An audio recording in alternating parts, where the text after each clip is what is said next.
Hi everyone, it's Goddess Lily and welcome back to my channel. Well, I just wanted to show you this pixie cut wig that I just made. Let's turn it all around so you can see the back.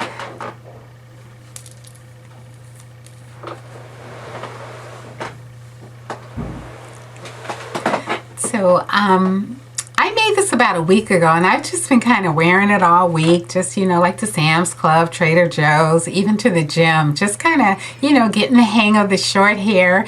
I look so different and a lot of people like look at me twice like, is that you? But anyway, I made this using that 27-piece short hair kit and I have the link in the description bar. I got mine on Amazon for $7.99. And the hair looks like this. You get 27 pieces and you're pretty much just supposed to, you know, circle it around and around and around, and it just makes a quick wig. If you look on Pixi Wig, like if you Google YouTube, you'll see a lot of people use glue. But since I made mine from scratch because I wanted it to last a long time, I hand sewed it, then machine sewed all my tracks down. They also give you in the kit one of those little circular closure pieces. Is like, you know, maybe just a round circle like this to plug in the top. But I went ahead and add lace in mine, and I ventilated like a 2 by 2 inch you know, little circular top in mine. Also, you're going to see me dyeing the hair. I dye the hair like a blue-green using a blue-green Kool-Aid because y'all know I use Kool-Aid. But it came out too green, and I showed you what it looked like in the sunlight, and I just didn't like it, so I redid it over in my safe red. So, yeah, this is red Kool-Aid. This is cherry, actually. So, as far as cutting, so after I laid all my, you know, the little black tracks, then when I got to the top is spiraled around, and then as I told you, I ventilated the center. First cutting, it's just a blunt cut, you know, all the way around like this, and then I feathered it going down like that, and then I just took the scissors and, you know, went in and clipped some of the ends to get rid of that blunt cut look. And that's it, and I curled it. So just to get it to flip up, I just, you know, go like this, and it just flips. Let me look in the mirror. It just kind of flips. And I kind of want the black to flip over the red, so I might cut a little bit of the red off. So this is my first one, you know, experimenting with it, and I didn't cut any of the black because I didn't want to mess it up. I was watching Peak Mill's video, and she had her razors and shaved it around the ear and stuff. I just, you know, I'm not going to bother with any of that. Maybe the next one that I will do. So just kind of wanted to come on and show you what it looked like. And so I have a little bit of footage from me making it and dyeing it, and that's about it. I have the link in the description bar from the Amazon store that I got this hair. Alrighty, y'all. Thank you for watching. So this is the hair that I am going to complete the top of the wig with. I totally bleached it as light as I could, and I am going to attempt to dye it this pretty blue color.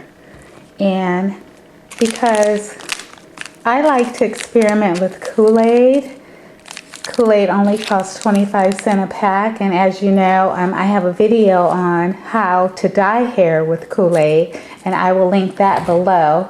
I am using this blue color, and it's called Polar Blast, and this is what it looks like. I added a little water to it just to see the color blue, because it actually, when you open up the pack, it looks white. So my rule of thumb to mixing Kool-Aid is for every 1 ounce of 40 volume, and you must use 40 volume with Kool-Aid because I tried it with 30 and 20 and it doesn't really take.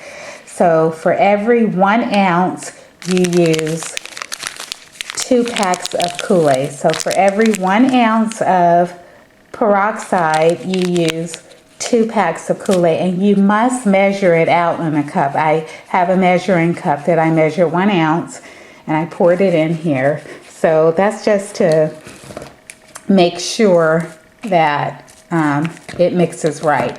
And you're gonna have to leave it on overnight, so make sure you have your plastic to wrap it in. And I left the roots out because I want my roots black. And my experience is that it comes out better when you leave it overnight. I've left it for like 5 hours and the red has came out, but I'm gonna actually, it's really late, I'm gonna leave this overnight and then I'll come back and let you see what it looks like when I rinse it out in the morning.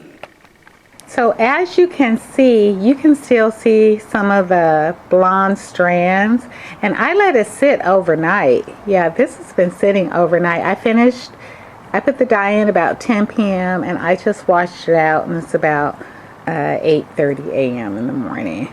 So that's why I said you really have to let it sit overnight.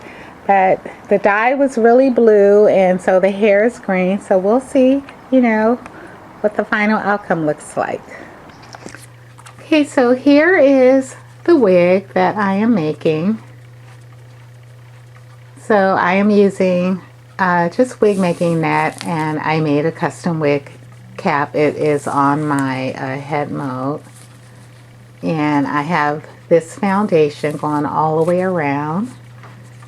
So here's the green hair, and this can give you an idea of what the green hair is going to look like on the top. So I'm gonna roll with it, you guys, and we're gonna see how it comes out. Although I don't know if I want it to leave it long on one side like this and just, you know, I don't know. I don't know. I'm gonna sew the hair in and then play with it. Okay, so we'll be back. Okay, so after my fitting, I went ahead and took it off the